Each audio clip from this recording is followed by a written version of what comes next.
All right, welcome back to another episode of the Four Inside Podcast, episode 9. I'm your host, Mike Obi. With me today is another part of the UH Cougar family. My first guest from the UH Cougars is Sir, my guy Melvin Holland. Appreciate you spending some time today, bro. Man, thank you for having me, Mike. I appreciate it, man.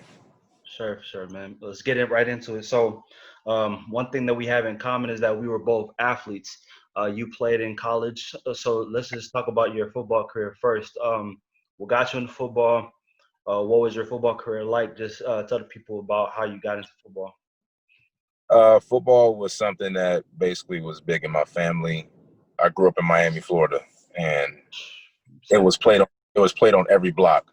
You couldn't go a mile down the road and there wasn't somebody throwing a football. So, football was a very dominant sport. I love to be rough.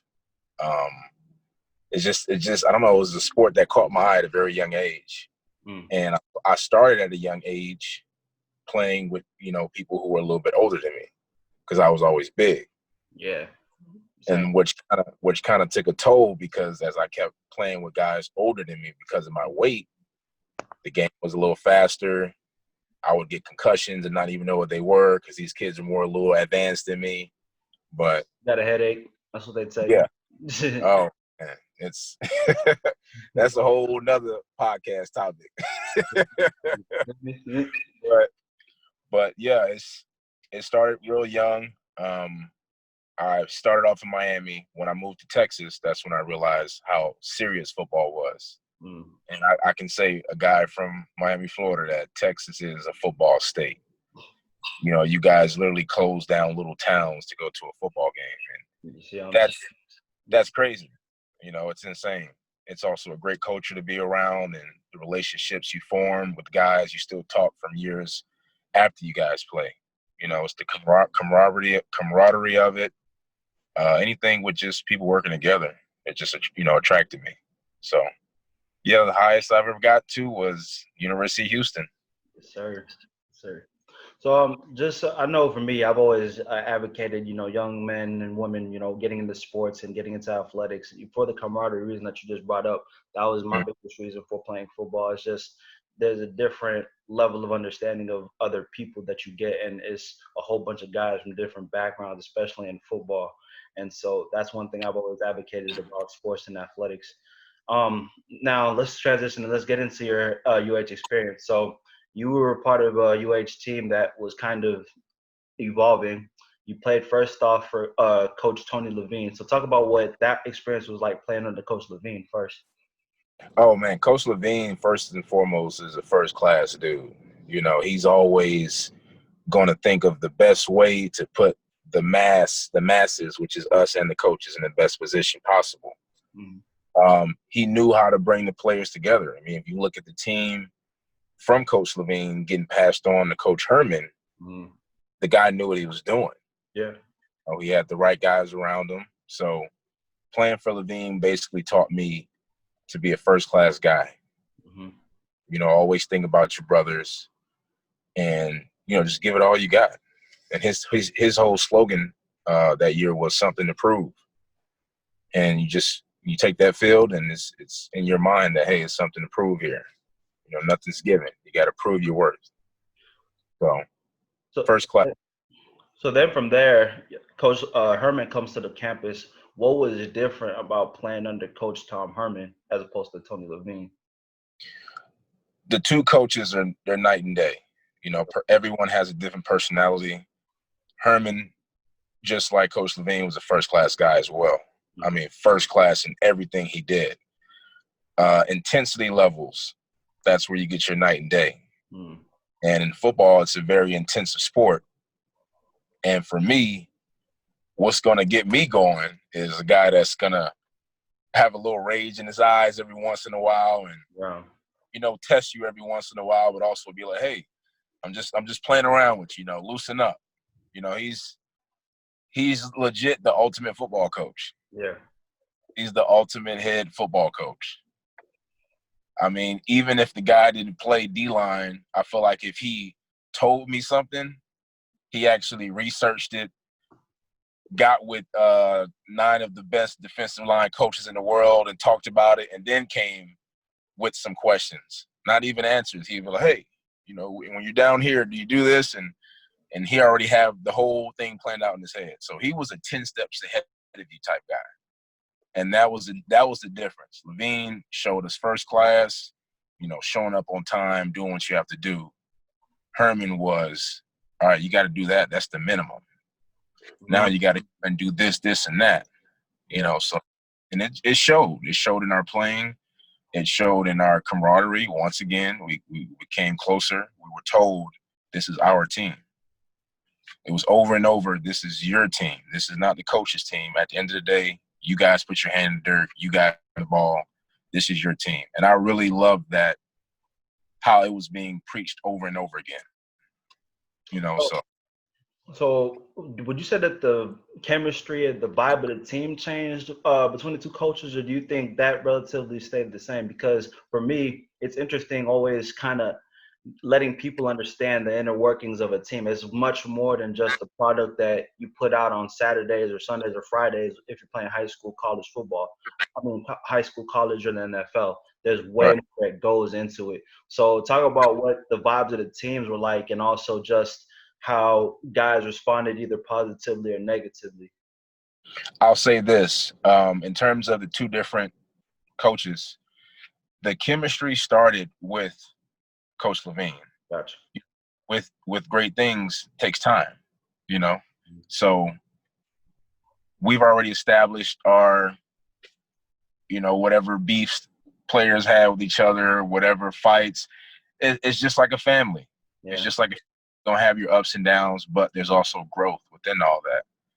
So our chemistry was gonna grow with, doesn't matter which coach was gonna show up, but Coach Herman did come with a game plan. Yeah. He came with the game plan. He doesn't like losing. I don't like losing. We don't like losing. Let's make this happen. Whatever we have to do. And that competitiveness kind of translates to the rest of the campus. Because I know, being an outsider and just going to the games and being around the campus, when Coach Herman got there, it was like the vibe around campus was just different. Like, people walk with a different energy, a different step. Did y'all feel that? And did you feel that, being on the team? Did you just feel a difference in the environment?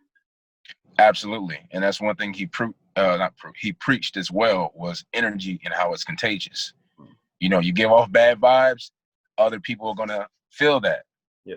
Everybody can feel vibes, whether they realize it or not. You can feel and sense energy. So, like I said, once he came into that room, told us what it's going to be, what do you have to do in order to get where you want to be, we would just slowly buy in. And once the majority was buying in, you saw the results. Yeah. It's a process. Yeah, everybody's not going to buy in. No. Everybody is not going to buy in. That's why you're going to have guys transferring. It's just football. Some guys are going to feel like they're not treated well, or they don't get as much attention. It's football. Yeah. It's football. Yeah. But that's the real that comes with playing ball. It's not always just, everybody gets along. I tell you what to do and everybody buys in. No, there's always those people who drag their feet along and who, decide that, no, my ego is too great for me to buy into whatever this coach is saying. Some people take getting more or less playing time personally, and all those are part of a team and part of a family and part of a bond. And so for young athletes, like, they need to understand that in order for a team to be successful, first off, it's a process. We hear that amongst even professional athletes now, but it's really something that you have to buy into, and you have to make sure you hold everybody accountable. And if the collective is on the same accord, you can be successful. If you have a bunch of division and a bunch of tension, it just isn't going to work. Right. I agree, man. I agree wholeheartedly. Yeah. So then shifting, and you graduate from University of Houston, you get into personal training. So talk about how you got into personal training, what that was like. Man, so I've always loved lifting weights, but I knew there were things that I lacked, which was flexibility and just certain movements that I wanted to master. I really, really bought in 100% into weight training when I got trained by Yancey McKnight. He just showed me a different way of training. You know, it was just more logic than all this scientific stuff. Yeah. It's like, yeah, you play defensive line. You shouldn't be running 110-yard sprints. You should be running 60 to 70-yard sprints. You know, it was just like, man, I haven't heard that from a strength conditioning coach. Yeah. Then I realized, like, he's making it seem so simple and logical, but it's actually science too. Yeah. You know, and I'm like, okay, he's saying certain words, using certain terminologies, and I'm picking up on it. And I'm like, okay, I'll be in my sports science class, but I'm not a sports science major. I was just a health major, and it covered a broad of subjects. So he would say certain terms, and I'm like, man, I remember that in my sports science class. So basically, he drew me to wanting to be a strength conditioning coach. Gotcha. But what really caught my eye, Mike, was how he was able to touch different men, different dudes, you know, not knowing their backgrounds, but still being able to relate to the majority. He can't relate to everybody, but once again, you get the majority to buy in, you can do numbers, you know. So once I saw that and how it affected me and multiple dudes, and how it also, you know, kind of opened your mind in a way of certain thinking. Like he had this sense of, we're going to get the work done in here, but I'm also going to be a human to you. I can also laugh when stuff is funny. I can also be like, hey, it's time to work. You know, he had the perfect balance. And he's just a hard worker. He's a hard worker, but he's a hard worker every day. Every day. Like, there wasn't one time where I was like, man, Coach McKnight is off. Or Coach McKnight like keep going at home. Nah, this guy was an everyday dude. So it was a no-brainer. He said, hey, I got a guy who works at a high school. I mean, he has his own company where he contracts to other high schools and he works them out. They do similar workouts to what you've done in college. You know, coach him up over the summer, see how you like it. So I went to Barbers Hill and I worked for a company called Performance Course, which is ran by Gino Pierce. Him and Coach McKnight are really close friends.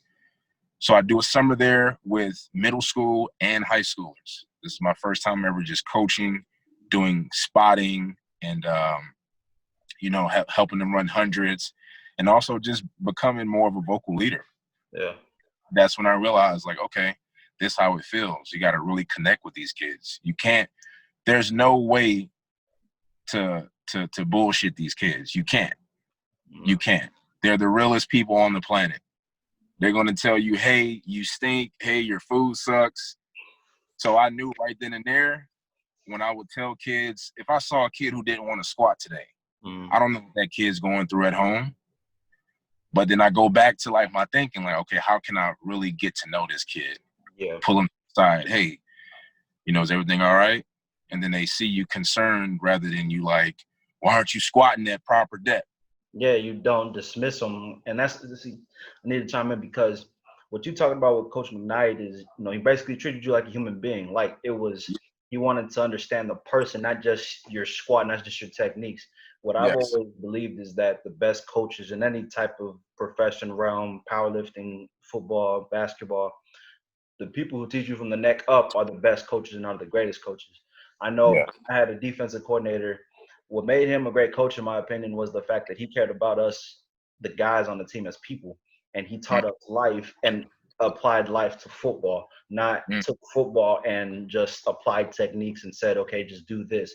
First off, what you acknowledge too is that, for me, what I noticed is that athletes, players, kids, you can't BS them as easily as you could back in the day. There's too much technology. They have too many previous examples of people showing them the ropes and showing them an easier way to do things. So if you come at them just saying, oh, do this just because I say so, well, maybe the kid will do it, but you won't have his respect. You won't have that credibility. Like, it'll just be, okay, Coach Holland or Coach Obi is just telling me what to do. You know what I'm saying? And you kind of are seen as a bit of a bully. So the fact that you take a very human approach to them is what helps them buy into you, and what helped you buy into Coach Holland is what I'm noticing. Yes, and that's when I fully bought in, was when I was able to approach Mm-hmm. that kid as if he's a human and not just some robot. And Yeah. like, hey, this is what I'm supposed to do. So I approached the kid. He told me a couple things were going wrong at home. And Mm-hmm. I just pulled him to the side and said, hey, man, if you want to sit down, take a couple minutes and I can come outside with you. He's like, nah, coach, I'm ready to go. You feel me? He goes back to that squat bar, kills it. Then you realize, like, man, that's really a calling. Yeah, that's all, and that's all it takes is just really just, hey, I'm concerned about you, the Yeah, person, not just, or do this squat, because then yeah, you don't, like you said, you don't know what he has going on at home. You can have people around him who are demeaning him and belittling him, and then if you just come at him negatively, then you're just part of the problem, So, yeah, yeah. So that's when I realized, Mike, that it was a calling for me and that I could really be great at this. And once I bought in, that's something that Coach Herman taught me is just buy into it. If you really say you want to be the best, buy into it. Do whatever it takes to be the best. and see You got yourself being that. Mhm. yes, yes. And I mean, it's certain athletes that hold that standard as like their daily routine, like Kobe Bryant. Yeah. Perfectionist, man. Perfectionist and worked at it tirelessly. I mean, it was like he was obsessed with just getting it perfect. And to the commoner, it's like, oh, this dude is crazy or something's wrong with him. Yes, yes, he wants to get it down right, and that was what made him great, and that's what separated him from the rest. The rest who just say, "Oh, I got it good.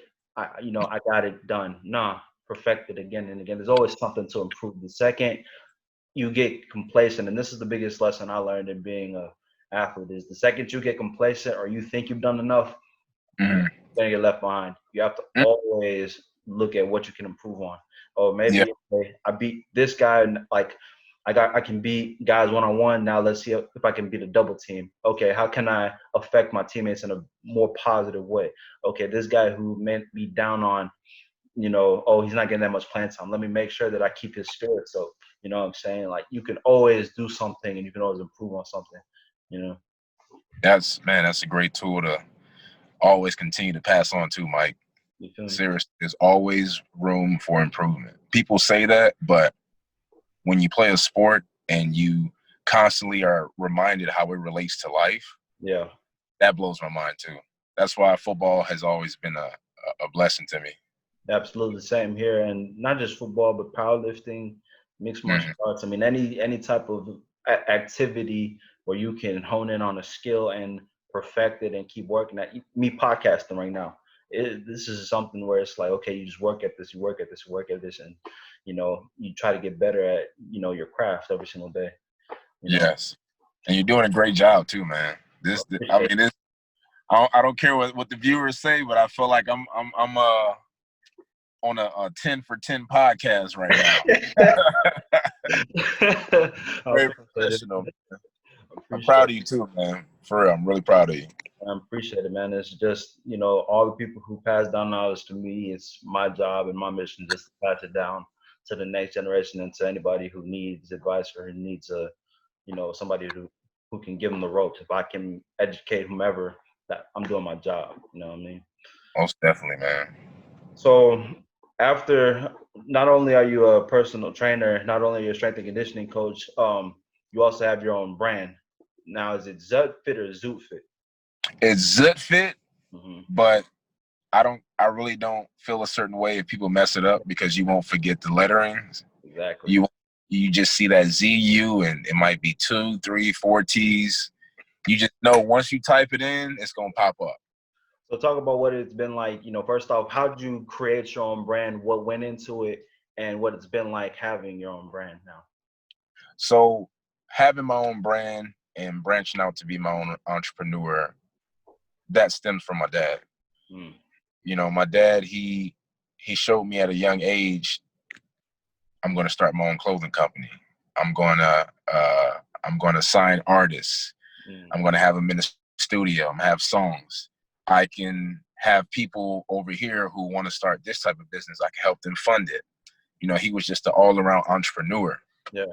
And me taking the coaching route, it's something that I really love to do. And I'm not pursuing to be a college strength and conditioning coach or NFL strength and conditioning coach. Mm-hmm. I want to do personal training. So me just doing that puts me in another entrepreneurship, vibe. I'm like, all right, this is me being my own boss. I got to control everything. It all just came from my dad.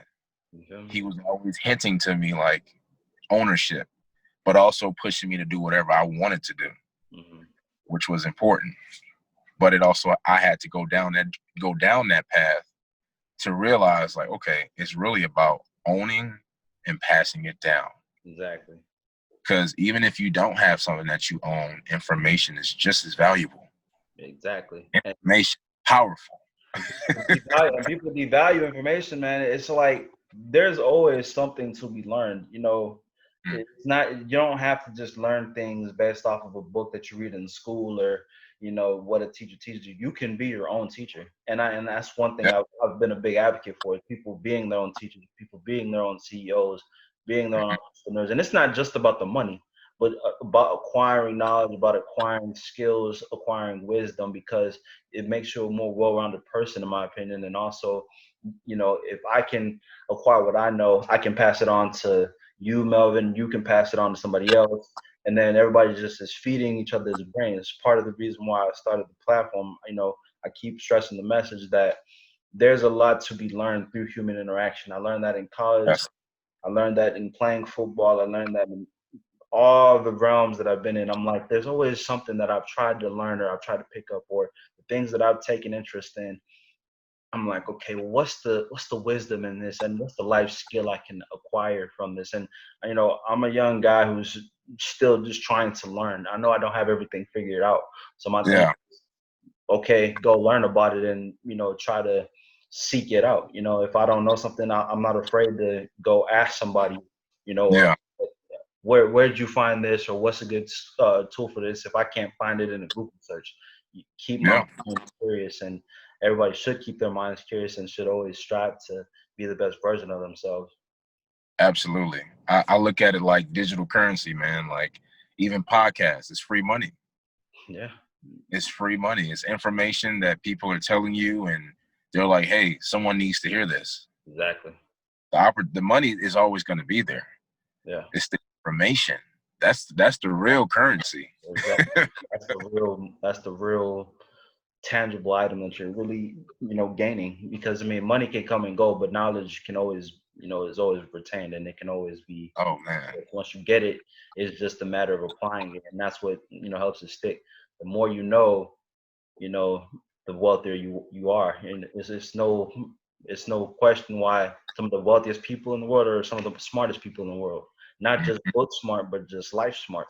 And Yeah. it takes just being vulnerable a little bit and putting yourself out there and not being afraid to fail. I think that's a big thing that I see amongst my peers, where in powerlifting, especially, this is a big thing. People a lot of times don't acquire like numbers. They don't acquire PRs, not because they're not strong enough, because they don't want to go for the numbers. Or like in football, they're afraid to try out or play the game because they feel like at this moment they're not that good, and they'll never get better, so they don't try. My whole thing is, when people tell me stuff, it's like, ooh, I thought about doing this or thought about doing that. I'm like, try, just try. You never know what you can do. You never know what you're capable of, and you won't know unless you put yourself out there and you give it your all. You know what I'm saying? If you give it your all, then Hey, I gotta add on that what's that? to the people out there. When I first met Mike, this dude didn't know me for a couple of days, couple weeks, and went right in and just did vegan. Yeah. Like he's not a talker, he's a doer. So Yeah. just And let's put that. yeah, man, because I mean, for me, it's like, try it out. I'd always heard it was a beneficial lifestyle, Yeah. and it was like, okay, you're a person who did it and has knowledge about it. Okay, at least if I'm gonna do it, let me go to somebody who has all the ins and outs of it all, figured out already. And then, okay, if I try it and I don't like it, fine, I just don't do it anymore. But if I just say nope, I'm just never gonna try, I'm just never gonna, you There know, you go. do it, then it's just like, okay, well then how am I really gonna know? like it doesn't work. Yeah. And to add on to that, it did work for me. I mean, I like that experiment when I was vegan. Despite all the people who were like, "Oh, that's a dumb lifestyle" or whatever, that it was like, well, for me it worked, and for me, I'd rather try it and make that conclusion for myself than to just be dismissive. I've never been a person who was like that. I've always decided to try and be a man of action. You know. Yes. I respect it. Alluded that too, man, because and that's the thing. It's like you already crush all the stereotypes. You're a power lifter. You actually move weight, and this guy's sitting here not, super egotistical and like, what are you talking about? I'm not gonna not eat meat. Right. You just said I'm gonna try it. Yeah. I'm gonna try. I wanted to see for myself. Man, salute to you on that, man. And the real thing, like, so let's get into it, veganism, right? So I'll start with my experience, which was that the main thing about veganism for me, it wasn't even so much about doing the diet or like eating the food. Like, food Mhm, to me is just energy and it's just the source, right? For me, mhm. what really was a tough thing about being vegan was the shopping, really, like finding the food and like actually having to go. I remember this was the most annoying thing about it was I had to go to Costco or to any food store and I had to Yep. look at every single thing that we bought and I'd be scrolling down. I'm like, damn, can't get that, can't get that, can't get that. So then you realize when you try to be vegan, there's a reason why a lot of people say like, oh, I feel a lot cleaner, I feel a lot better. It's because there's a lot of crap that you put in your body, like that the common man puts in their body, and like when you're vegan, you don't enable yourself to put as much of that stuff in you. And so then for me, I was like, oh, I was walking around and I'm like, man, my head is clear, I feel lighter, like, and Yeah. even strength wise, like, okay, that was a big myth that was debunked. I didn't lose any strength, being vegan. It was just You like, crush that stereotype. yeah. If anything, I got strong because I remember like, I mean, I'm not gonna go into all the numbers, but it was just like, okay, I'm still just as strong as I was, and if anything, I was more flexible because, first of all, stretching, my body was lubricated. Because that's one thing that they say about the vegan lifestyle is that it enables people's joints, first off, not to get inflamed, especially in their knees or in their hips. Um, Yeah. there's a looseness that you have. I mean, all it is that you're just substituting meat for another source of protein. It's mainly nuts and it's mainly beans. But Also, green vegetables too now. Broccolis and spinach. oh Spinach is yeah, your diet is gonna be very, very clean and very green. A lot yeah, more colors incorporated in it. But yeah. what first off got you into trying veganism out, and what got you into that lifestyle? There's a guy named Lionel Anderson. Mm-hmm. He was my former strength and conditioning coach at U of H. Mm-hmm. And I worked out with him and a couple of my old teammates. I knew he was vegan. He was posting it on social media.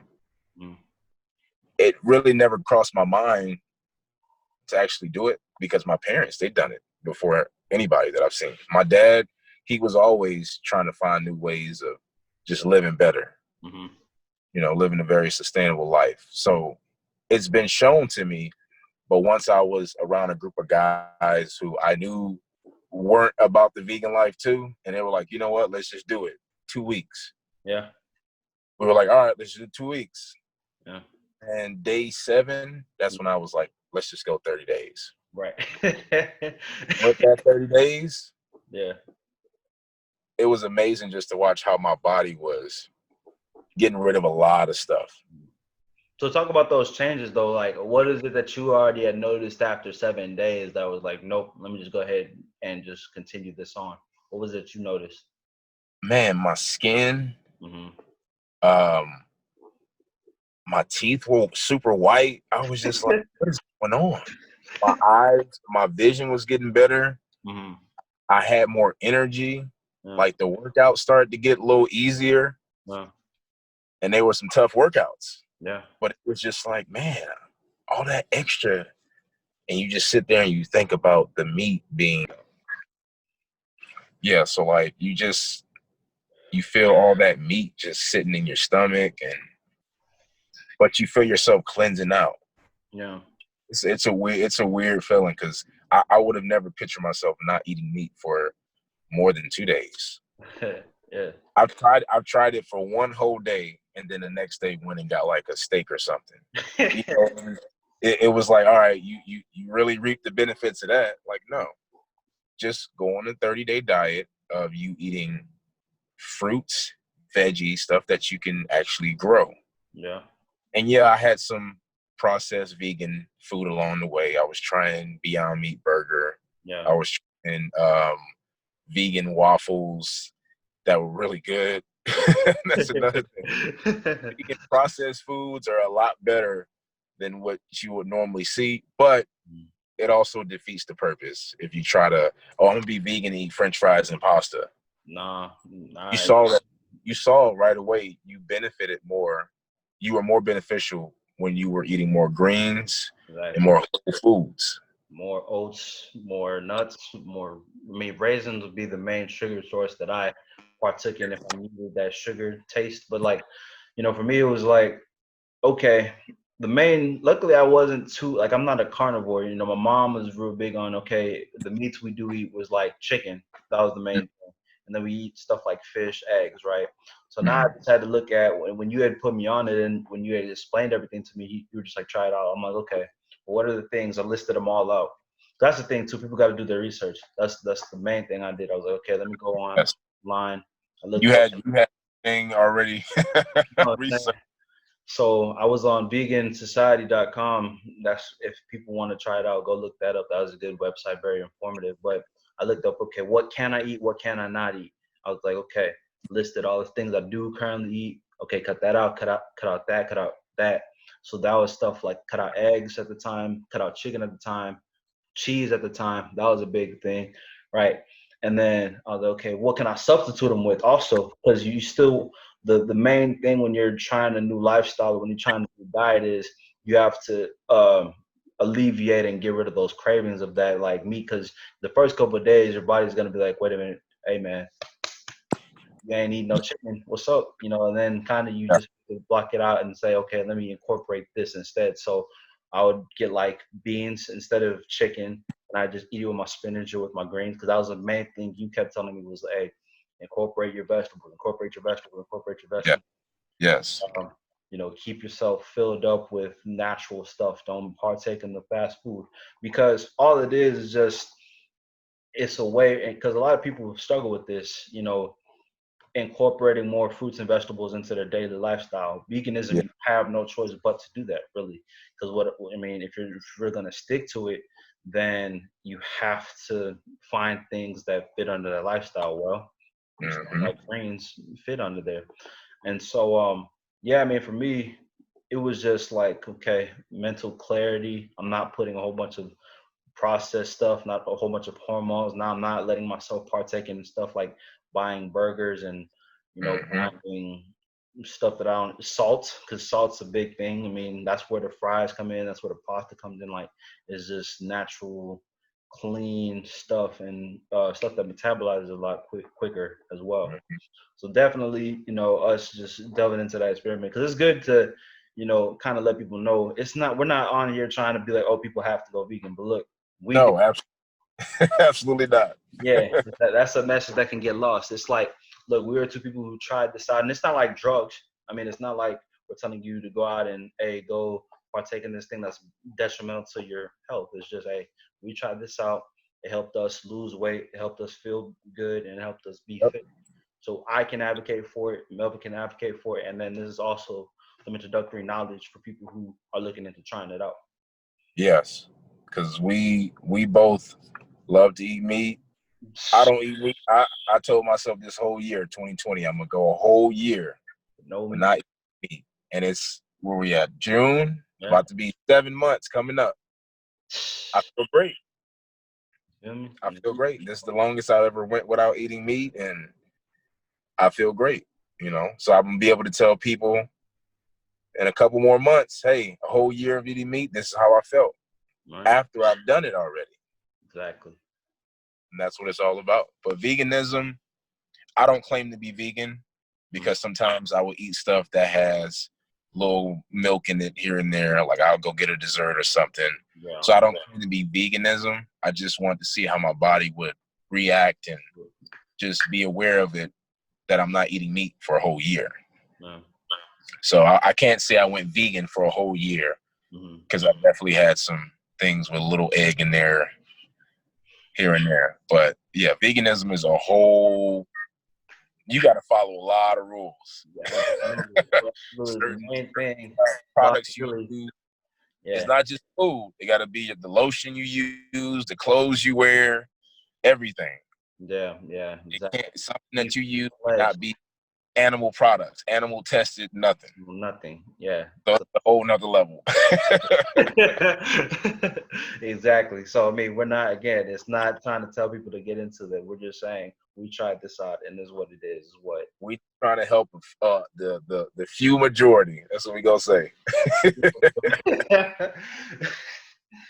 But transitioning now, we've gotten to veganism, we've gotten to personal training, we've gotten to coaching, we've gotten to your football background. So all of that, what would you say has been the biggest challenge that you faced in all of these realms? What was the biggest football challenge, you know, PT challenge and vegan challenge when you tried all these things out? Okay, I would say the challenge as a football player Mm-hmm. is you're always going to be in a constant battle with yourself, Mm-hmm. because one, football is a competitive sport, but you're always going to be faced with, am I good enough? This is you talking to you. Exactly. This guy really better than me? Why does he get more playing time than me? Is it all politics? Mm-hmm. That was the biggest challenge for me. But what helped me get over those challenges were, you just got to put your head down and work sometimes. Exactly. So, And once I started doing that, I saw like things just started. I worked hard for it. It came to me. It was no if, and, or buts. Put your head down. You got to work hard sometimes. You're going to have times like that. Coaching, it was definitely testing for me, having to pass a certification test. I failed it twice. I was learning as I was going, but it was difficult for me to be an intern in college and try, well, not in college, me in school, but an intern for college. The hours were crazy, and then you spent so much energy. Now it's time to study for VL2 maxes and all types of stuff. It's like being an athlete all over again. Yeah. You got school and you got football. And people in school don't realize it. They're like, oh, you're an athlete. You get everything paid for and done for you. No. Nope. We were legit grown men at a young age. We just didn't know. You got treated at least. I mean, yeah. From the standpoint you got grown man responsibilities, you didn't get paid, but it is what it is. Full-time job. Yeah, I mean, I know I can speak to football. Like you said, you got to learn how to control what you can control. That's one of the first messages I tell any football player. Mike, how do I do this? How do I get more playing time? How do I get more this? How do I get more that? Don't even think about it. Just control what you can control, meaning understand, be real with yourself, reflect, and be like, okay, what can I improve on today? Kind of the same thing we talked about in the beginning. What can I improve on today? What am I deficient at? What can coach come to me and be like, you need to work on this? If there's any question, and you have to be honest with yourself, then go work on it and just improve on that, improve on that, improve on that. Make yourself a well-rounded athlete and also a more well-rounded person. Your personal relationship that you have with yourself and with your peers and with just life, it translates onto the football field and vice versa. That was a big thing I noticed with our football teams that were successful versus not successful. The guys who had character issues, the guys who got in trouble, the guys who didn't take school seriously, they didn't take football as seriously. They weren't committed, they got in more trouble, they didn't remember plays, they didn't hold themselves accountable, they didn't hold their teammates accountable. Flip it, the teams that I was on that were successful, guys held one another accountable as well as themselves, listened, learned, had greater worldviews, and always were trying to be a sponge and soak up knowledge. And so, that's the main thing I always advocate. Learn what you can control and have a great relationship with as many things as you can, and everything will come to you. That was well said. And I think most importantly, what people should hear over and over again is controlling what you can control. Absolutely. Because there's also peace within that. Absolutely. You know, it's less anxiety, because that's one thing as a football player. You're gonna have anxiety because even if you're a D lineman and you got to wait on that Mike linebacker to make like a slant call, Mm-hmm. it's all built up tension. Mm-hmm. You know, and you're like, oh, you're thinking so much. But when you can sit there and say, let me just control what I can control, it's peace in that. Exactly. When It I really is. stopped, what made me a better player, just echoing this message and hitting it home. When I finally was like, look, I'm responsible for this portion of the field. I know what everything else that's going on. I know what he's got going on, but in the end, I'm responsible for this right here, and that's all I care about. If as long as I take care of this, and when the play comes to me or when my responsibility is called upon, I know I'll be able to execute. There's more peace in that. You're not gonna get called out if you do your job. You know what I'm saying? So it's just you just have to hold yourself accountable, do what you got to do, and just keep on working. And that's what it is. That's what it is, man. So closing up here, one of the last things I want to talk about, you being a former college athlete, what is your take on the idea of college athletes being paid? It's a big conversation these days. People Hmm. two big sides, and it's caused a lot of controversy. So, what is your take on athlete compensation in college? Well, my whole take is I definitely think colleges should pay athletes more money than these stipends that they give out. Hmm. But I also think most importantly, they should go over credit. They should teach these guys about cryptocurrency, Bitcoins. You know, this is a new age. Don't sit and tell these guys about X's and O's all day, or about what grades they have to make in order for them to play for you. You got these guys on billboards not making a dollar. Mm-hmm. When I see a billboard and I see the player who I think it is, and they don't show his full face, I'm like, man, such and such should at least got 10,000 from that. You know what I mean? Like, it's a sport that generates so much money. Mm. These advertising companies, people who choose to advertise through football, you guys should be setting up stocks. You guys should be setting up bonds. I mean, if they're helping Set your business players up, set the generate money, players up you should that invest. Yeah, man. Set your players up that you're investing in. Help them invest in themselves. Because like my whole thing really is like my older brother played, college football as well, and I've had Mm. him on the podcast, and he explained it to me. He explained it very succinctly. Like he had a whole plan out, but the main thing he talked about, what you just echoed, is like a person like Johnny Manziel when he won the Heisman, he earned Texas A&M $25 million just because he won that dang Heisman. Like okay, and then people are like, well, he doesn't deserve that. Sorry, we give him a scholarship. He should just be thankful for that. Like, no, no. Without me coming to No. this institution and playing for you, you don't get the exposure. Because first off, that means you're not gonna be on TV. If you're not on Mm. TV, nobody knows who your college is most of the time. Nobody's just gonna like think of all the people who watch place like U of H be in a bowl game, and then Yeah, everybody goes and looks up what U of H is. Oh, that's actually a good school. Boom, let yeah, me apply there. You know what I'm saying? Um, yeah, and for the people, because I have this discussion all the time. Is like, well, if we give athletes money, they won't be responsible with it. And that's what you're echoing right now is like teach them how to be responsible with the money. That's my thing too. I'm like, well then instead of saying I'm not gonna give this to you because I don't trust you'll be responsible for it, why not teach me how to be responsible with the money? Or teach yeah. me, okay, look, we're gonna give you this money or this salary, whatever you want to call it, this Mm. allowance, and these are all the things. Like make it be a course. Like you're making them go to college, so why not have them have a requirement where it's like, look, first off, if you misbehave, if your grades slack off, you get penalized. Okay, because now that makes them go to class, makes them take class seriously. But Right.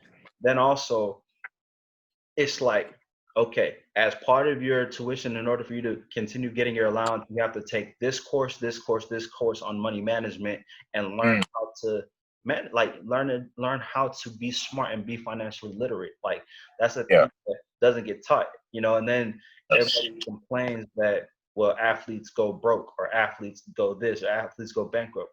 A lot of Mhm. these guys who play college athletics, both men and women, a lot of times they are not coming from the wealthiest backgrounds, more times than not. So they've never learned how to be smart with money. So Right.